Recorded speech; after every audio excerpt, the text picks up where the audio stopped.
Assalamualaikum warahmatullahi wabarakatuh.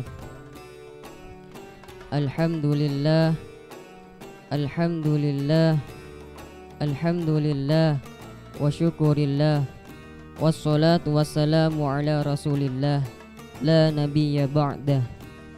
Ashhadu an la ilaha illallah wa ashhadu anna muhammadan abduhu wa rasuluh. Amma ba'd. Pertama-tama dan yang paling utama, tiada kata yang pantas kita ucapkan, tiada kata yang pantas kita ungkapkan, melainkan puji syukur kepada pencipta alam semesta beserta isinya, Allah Subhanahu wa ta'ala, yang telah memberikan kita beribu-ribu nikmat, di antaranya nikmat iman, Islam, dan sehat walafiat, sehingga kita bisa bersama-sama memperingati peringatan Isra Mi'raj Nabi Muhammad sallallahu alaihi wasallam 1442 Hijriah, yang mudah-mudahan diberkahi oleh Allah Subhanahu wa ta'ala.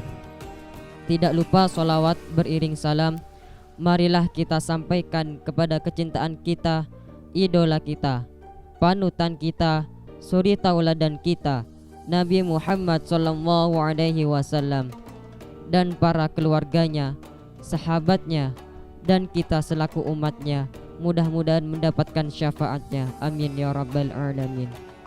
Hadirin sekalian yang dimuliakan Allah, Rasulullah sallallahu alaihi wasallam bersabda, sampaikanlah kepadaku walau satu ayat. Jadi para hadirin sekalian, izinkanlah saya di sini untuk bermuajabah, bersilaturahmi, untuk menyampaikan suatu hikmah, ilmu, walaupun hanya sedikit, yang mudah-mudahan dengan izin Allah Subhanahu wa ta'ala bisa berguna, bermanfaat, dan bisa kita amalkan dalam kehidupan kita sehari-hari, amin. Kemudian kata hikmah dalam Alfiyah Mahfudhah dikatakan, lihatlah atau amalkanlah apa yang dikatakan, kalau toh perkataannya itu ilmu, baik, tapi jangan sekali-kali kamu melihat orang yang mengatakannya.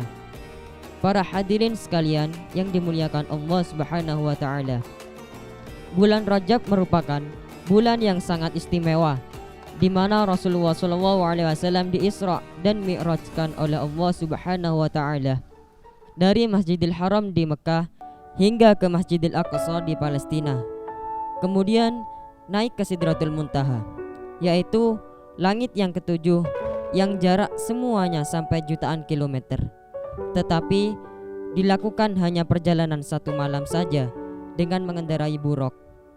Buruk adalah kendaraan yang sangat super cepat di muka bumi, kendaraan yang istimewa, kendaraan yang spesial, gak pakai telur, khususan buat Nabi Muhammad sallallahu alaihi wasallam. Hadirin sekalian yang dimuliakan Allah, ini merupakan kejadian yang tidak bisa diterima oleh akal pikiran manusia, karena secanggih, semuhtahir, sedahsyat teknologi apapun tidak bisa menempuhnya dalam waktu semalam. Akan tetapi kalau Allah sudah berkehendak, apapun bisa terjadi. Idza arada syai'an ay yaqula lahu kun fayakun. Ini terjadi karena maha kuasa Allah Subhanahu wa ta'ala. Kita sebagai orang mukmin harus mengimaninya dan meyakininya. Hadirin sekalian yang berbahagia, Allah Subhanahu wa ta'ala berfirman dalam surat Al-Isra ayat 1 yang berbunyi, Bismillahirrahmanirrahim. Subhanalladzi asra bi'abdihi laylan minal masjidil haram ilal masjidil aqsa alladzi barakna hawla linuriyahu min ayatina innahu huwas sami'ul basir. Artinya, Maha suci Allah yang telah memperjalankan hambanya pada suatu malam dari Al-Masjidil Haram ke Al-Masjidil Aqsa, yang telah kami berkahi sekelilingnya agar kami perlihatkan kepadanya sebagian dari tanda-tanda kebesaran kami. Sesungguhnya Dia adalah Maha mendengar lagi Maha mengetahui. Peristiwa Isra Mi'raj ini hakikatnya adalah terletak dalam ilmu dan kekuasaan Allah. Maka pribadi Nabi Muhammad yang agunglah yang menjalankan dan mengetahuinya, dan juga beliau pun memberitakan apa adanya dengan sebenar-benarnya. yang beliau lihat dan kerjakan. Lawan dari keraguan itu adalah kepercayaan dan keimanan, keyakinan bahwa ilmu dan kekuasaan Allah itu di atas kemampuan ilmu dan akal manusia. Saya ulangi lagi, bahwa ilmu dan kekuasaan Allah itu di atas kemampuan ilmu dan akal manusia. Pada pagi hari ini, izinkanlah saya menyampaikan sepatah kata, secuil ilmu, setetes hikmah yang bertemakan jadikan sholat sebagai penolong dunia dan bekal di akhirat. Para hadirin sekalian, as'adakumullah. Pada peristiwa Isra Mi'raj juga terdapat penentuan jumlah waktu sholat. Yang asal mula umat muslim diperintahkan untuk sholat 50 waktu menjadi 5 waktu sehari semalam. Perbandingannya 5 waktu saja kita sholat sehari semalam suka bolong, apalagi sampai 50 waktu. Pasti kita tidak sanggup untuk melaksanakannya. Jika kita pergi ke mall yang jaraknya berpuluh-puluh kilometer, kita mampu pergi. Tetapi mengapa kalau kita melaksanakan sholat 5 waktu di masjid yang jaraknya hanya kurang lebih 5 meter dan tidak sampai 1 kilometer, rasanya kita tidak mampu untuk mengerjakan. Padahal sholat berjamaah di masjid pahalanya lebih besar dibandingkan sholat sendiri di rumah, yaitu 27 derajat jika sholat di masjid. Tetapi jika kita sholat sendiri di rumah, pahalanya hanya 1. Apabila Allah Subhanahu wa ta'ala melihatkan kepada seluruh umat muslim pahala yang diberikan ketika kita sholat berjamaah, pasti seluruh umat muslim akan berebut untuk melaksanakan sholat berjamaah di masjid. Namun hal tersebut tidak bisa kita lihat dengan mata kepala kita, karena hal tersebut hal yang gaib, hanya Allah yang Maha tahu. Kita sebagai umat muslim hanya bisa dan wajib mengimani dan meyakininya. Itu semua adalah dispensasi keringanan yang diberikan Allah Subhanahu wa ta'ala khusus kepada umat Nabi Muhammad. Tinggal kita sebagai hamba Allah agar selalu melaksanakan perintahnya sebagai implementasi ketakwaan kita kepada Allah Subhanahu wa ta'ala. Karena sholat merupakan tiang agama, rumah tanpa ditopang dengan pondasi yang kuat niscaya akan roboh dan hancur. Sebagaimana Rasulullah SAW bersabda, yang artinya sholat adalah tiang agama. Barang siapa mendirikan sholat, maka dia telah mendirikan agama. Akan tetapi barang siapa tidak mendirikan sholat, berarti dia telah menghancurkan agama. Na'udzubillah. Oleh karena itu, marilah sama-sama kita laksanakan perintah Allah, yaitu mendirikan sholat 5 waktu sehari semalam dengan menambahkan sholat-sholat sunnah yang lainnya, insya Allah. Sebagaimana kita ketahui bersama, Isra Mi'raj kita peringati setiap tanggal 27 Rajab. Hal itu harus kita syukuri bersama, karena kita masih diberi kesempatan memperingati Isra Mi'raj di bulan Rajab.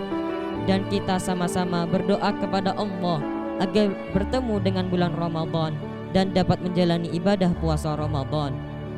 Para hadirin sekalian yang dimuliakan Allah, mengapa kita harus berdoa kepada Allah? Meminta agar dapat bertemu dengan bulan Ramadan, padahal hitungan kedatangan bulan Ramadan tinggal 1 bulan lagi. Karena yang namanya nikmat hidup dan nikmat sehat adalah rahasia Allah. Allah lah yang Maha Kuasa mematikan kita kapan saja dan membuat kita sakit kapan saja Dia mau. Jadi kita minta sama Allah untuk tidak mewafatkan kita dan membuat kita sehat, agar dapat beribadah optimal pada bulan Ramadan nanti. Para hadirin sekalian, mengapa permintaan kita tadi meminta kepada Allah agar dapat beribadah optimal, tidak beribadah puasa Ramadan optimal? Karena ibadah pada umumnya dan ibadah di bulan Ramadan pada khususnya bukan hanya puasa Ramadan saja, tetapi juga sholat. Dari mulai sholat fardu yang 5 waktu, sholat sunnah, sholat tarawih, sholat witir, sholat duha, sholat tahajud. Terus ada juga zakat, umroh dan haji bagi yang mampu, membaca Al-Quran, i'tikaf, belajar di sekolah, dan masih banyak lagi. Itu semua kita minta agar mampu kita laksanakan semuanya, khususnya di bulan Ramadan. Para hadirin yang berbahagia, setelah saya menyampaikan ceramah tadi, saya menggarisbawahi dan mengambil kesimpulan bahwa marilah sama-sama kita syiarkan ajaran-ajaran Islam pada momen Isra Mi'raj dan momen yang lainnya, agar umat Islam menjadi umat yang kuat dan umat yang memahami agamanya. Kemudian juga selama kita masih hidup, selama kita masih bernafas, selama hayat masih dikandung badan, kita wajib melaksanakan perintah Allah, yaitu sholat 5 waktu sehari semalam. Demikian yang dapat saya sampaikan. Atas segala kesalahan dan kekhilafan dalam kata-kata dan perbuatan, karena yang benar itu datangnya dari Allah Subhanahu wa ta'ala, dan kesalahan itu datangnya dari saya sendiri.